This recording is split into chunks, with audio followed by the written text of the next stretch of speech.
Thank you for staying with us on NTV Lifestyle. Today on relationships, we carry forward a discussion that we had last week with Chris Hart. We're talking about what men wish women knew. Today, it's what women wish men knew. The flip side, we must talk about everything because a relationship requires two people to tango. We've got someone here who was great the last time, even better, and this time she comes on with a lot more achievements under her belt. She's been featured in the new book, Life's Journeys, Seeking Destiny, Conversations with High-Achieving Women in Kenya.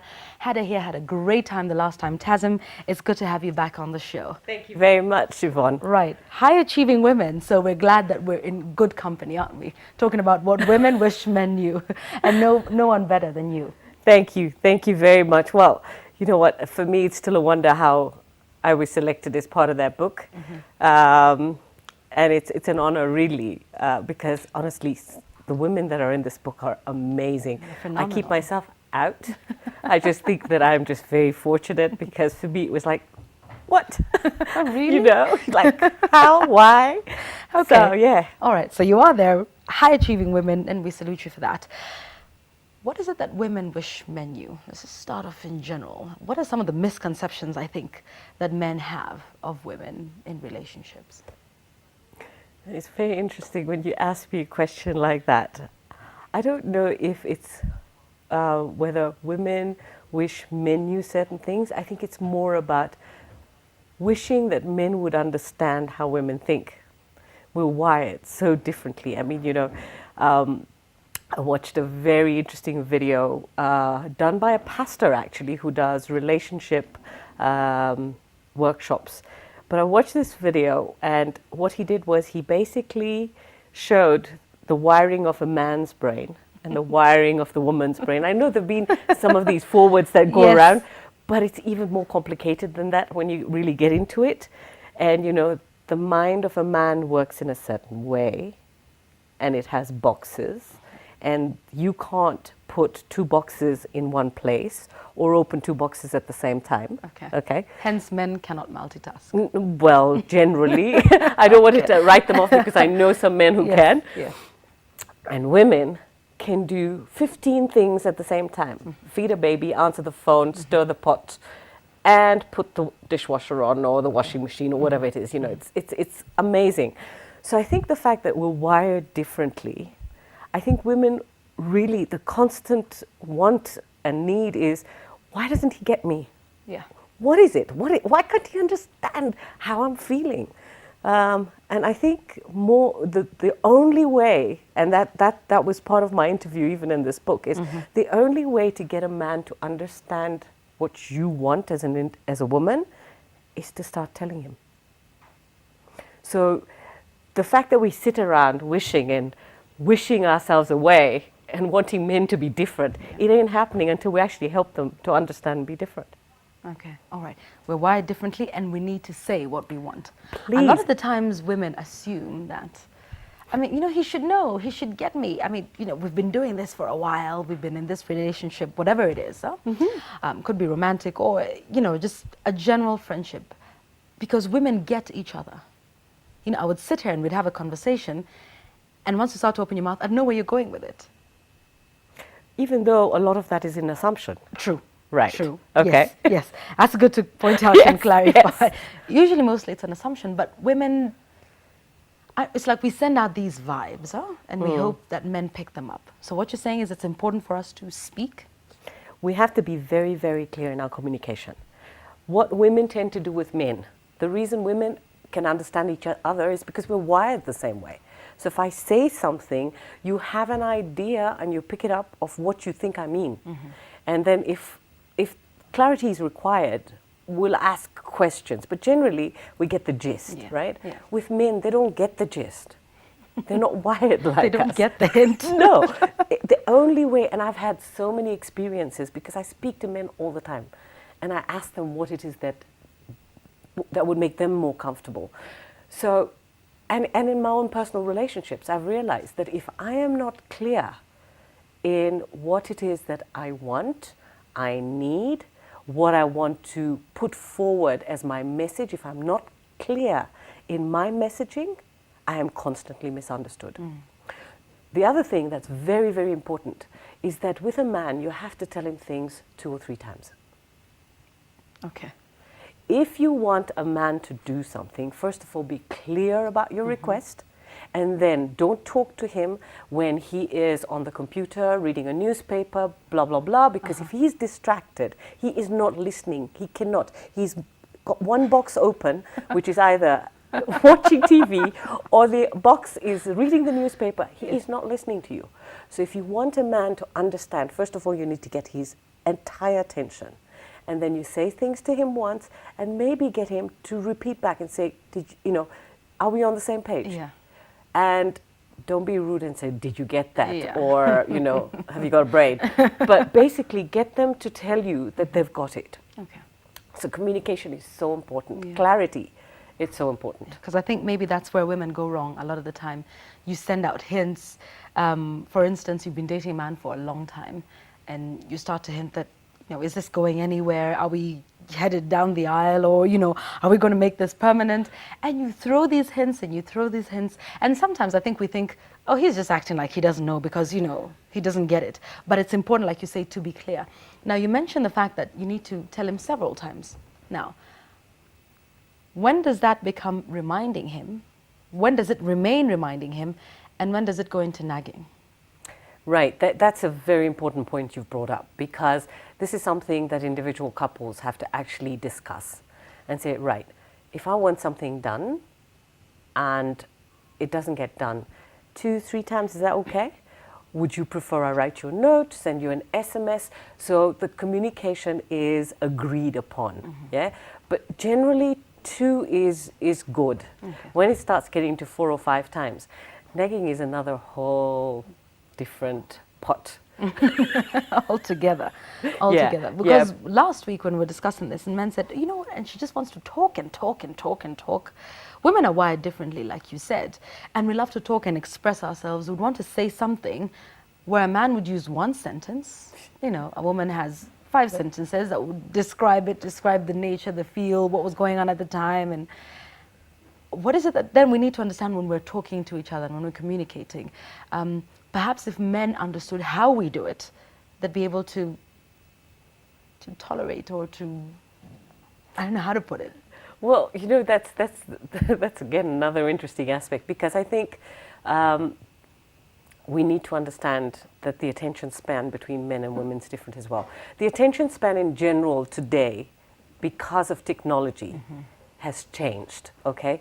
Our attention span when we weren't constantly looking at a computer screen was very different to it now. Yeah. So understanding that attention span is different, the male and female attention span.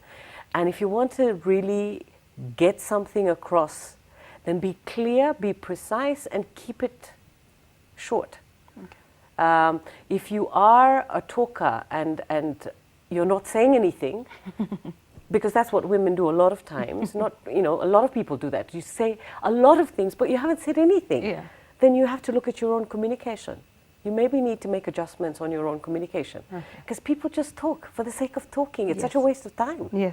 Yes, we're saying so much, not getting any point across. And not even having anything of substance coming out. Okay, all right, okay. Be clear, be precise. I like that. Let's move into relationships. What is it that women would want men to know? Especially when they're dating. Do we still expect the chivalry, the open the door, the, be a gentleman? It's, 2011. There's a lot happening. What is it that women expect when they're dating a man? I think there's major confusion. Yes, indeed. There's major confusion because the modern woman is not supposed to expect a man to be a gentleman. Yeah. From my personal point of view, I am a modern woman. I still want a man to be a gentleman. I still want the door opened. I still want to be treated like a lady. I'm not going out as a man. Okay. So why would I want to be treated like one? I'm a woman. I want to be treated like a woman. So that's my personal viewpoint. And I think women need to start considering that, because a lot of women have gone into the modern space and state thinking it's not cool to want a guy to be a guy Yes. and to be gentlemanly. Right. So I think we've really got some of our roles confused. And why wouldn't you want a man to open your car door and pull your chair for you? It's lovely. Let you pass through the door first. I mean, even if you're getting into a matatu or a bus. What doesn't matter? Yeah, yeah. You know, it's not the two of you pushing through the door and, you know, he goes first and you're thinking, okay, well, hello, I'm the lady, something's supposed to be happening here. Yeah. Talking about a modern woman, women are working, the 60s, I guess, it was fashionable to be married, to quit your job, be a homemaker, take care of the children. We have women who are high-achieving women, such as yourself, and you're working, sometimes you're earning more than the man.